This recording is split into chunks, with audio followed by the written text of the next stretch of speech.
गणना अध्याय 18। लेवियों के लिए ठहराई गई जवाबदारी। लेवियों के लिए ठहराई गई जिम्मेदारी। इसके बाद यहोवा ने अहरोन से कहा, तुम, तुम्हारे पुत्र एवं तुम्हारा घराना पवित्र स्थान से संबंधित अधर्म का भार उठाएंगे। वैसे ही तुम, तुम्हारे पुत्र, तुम्हारे साथ पुरोहित जिम्मेदारियों से संबंधित अधर्म के लिए भार उठाएंगे। किंतु लेवी के गोत्र अर्थात तुम अपने पिता के गोत्र में से अपने भाइयों को भी अपने साथ ले आना कि जब तुम एवं तुम्हारे पुत्र तुम्हारे साथ साक्षी के तंबू के सामने ठहरे हुए हो, तब वे तुम्हारे साथ ही सेवा में शामिल हो जाए। इस प्रकार वे तुम्हारे प्रति एवं साक्षी तंबू के प्रति अपनी जिम्मेदारी को उठाएंगे, किंतु वे पवित्र स्थान की वस्तुओं और वेदी के पास नहीं आएंगे, नहीं तो उनकी एवं तुम्हारी मृत्यु तय है।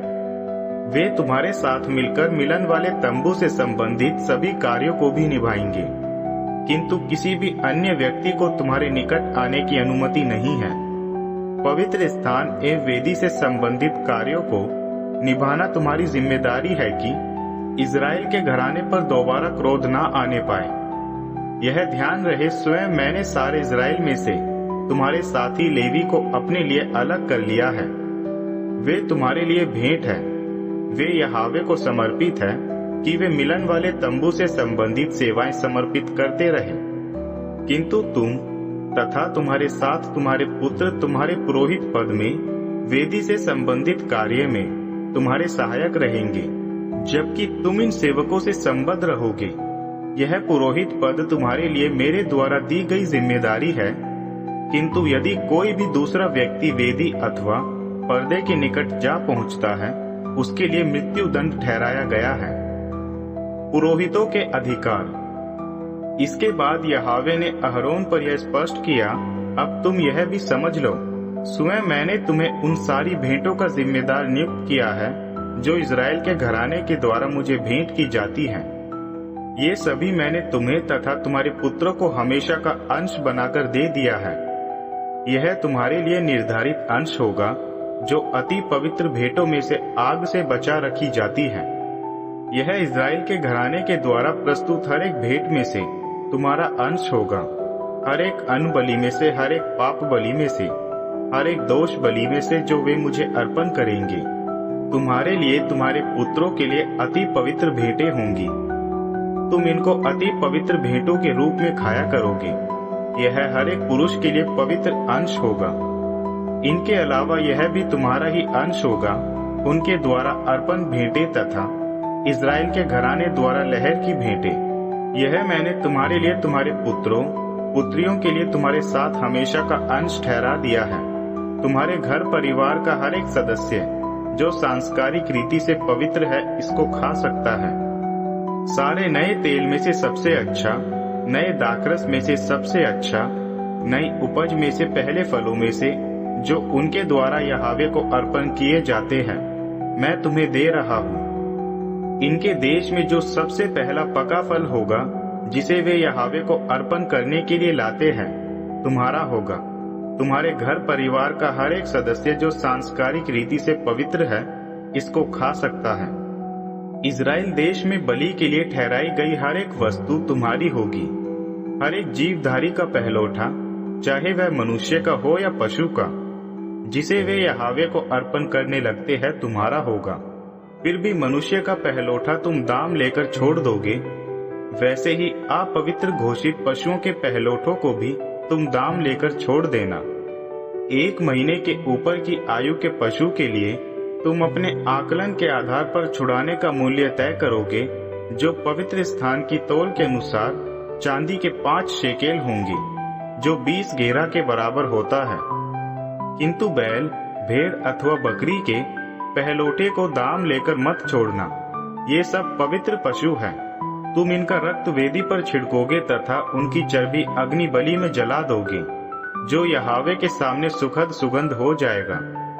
इन पशुओं का मांस तुम्हारे खाने के लिए होगा, जिस प्रकार लहराए जाने वाली बलि की छाती तथा दाईं जांघ। वे सभी पवित्र भेंटें जो इज़राइली यहोवा को चढ़ाते हैं, मैंने तुम्हारे लिए एवं तुम्हारे पुत्र पुत्रियों के लिए हमेशा का अंश ठहरा दिया है। यह तुम्हारे तथा तुम्हारे साथ तुम्हारे वंशजों की यहोवा के सामने हमेशा की नमक की वाचा होगी। इसके बाद यहोवा ने अहरोन से उसके सामने कहा, जो देश इज़राइल के घराने को दिया जा रहा है उसमें तुम्हारी कोई भी मीरास नहीं रहेगी और उसमें ना ही तुम्हारा कोई भाग होगा। तुम्हारा भाग मैं हूँ, इज़राइल के घराने के बीच में मैं ही तुम्हारी मीरास हूँ। याद रहे, लेवी के वंशजों को मैंने उनके द्वारा मिलन वाले तंबू में की जा रही सेवा के प्रतिफल के रूप में पूरा 10वां अंश मीरास समान दे दिया है। इज़राइली इसके बाद मिलन वाले तंबू के पास नहीं आएंगे, नहीं तो इसके दोषी होने के कारण वे इसका दंड जो मृत्यु है भोगेंगे। मिलन वाले तंबू से संबंधित सेवाएं सिर्फ लेवियों का कार्य है, अपने अधर्म का दंड वे ही भोगेंगे। यह तुम्हारी सारी पीढ़ियों के लिए ठहराया गया हमेशा का नियम है।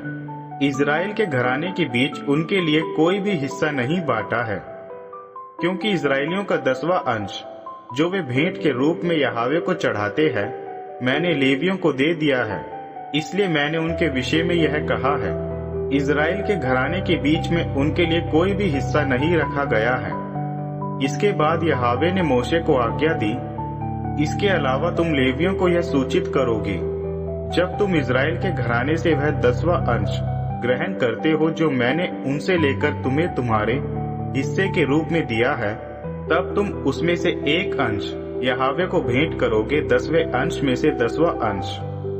तुम्हारी यह भेंट खलियान पर से इकट्ठी की गई अन्न या दाखरस कुंड की पूरी उत्पाद मानी जाएगी। इस प्रकार तुम भी यहोवा को अपने 10वें अंश में से एक अंश भेंट के रूप में चढ़ाओगे, जो तुमने इज़राइल के घराने से प्राप्त किया था। तुम इस अंश में से पुरोहित अहरोन को यहोवा के लिए चढ़ाई भेंट दिया करोगे। अपनी सभी भेंटों में से यहोवा के लिए ठहराई गई हर एक भेंट चढ़ाओगे, उन सब में से जो सबसे उत्तम है, जो उनमें एक पवित्र अंश है। तुम उन्हें सूचित करोगे, जब तुमने इसमें से सबसे उत्तम भेंट दिया है, तब जो शेष रह जाएगा वह लेवियों के लिए खलिहान का उत्पाद तथा दाखरस कुंड का उत्पाद माना जाएगा।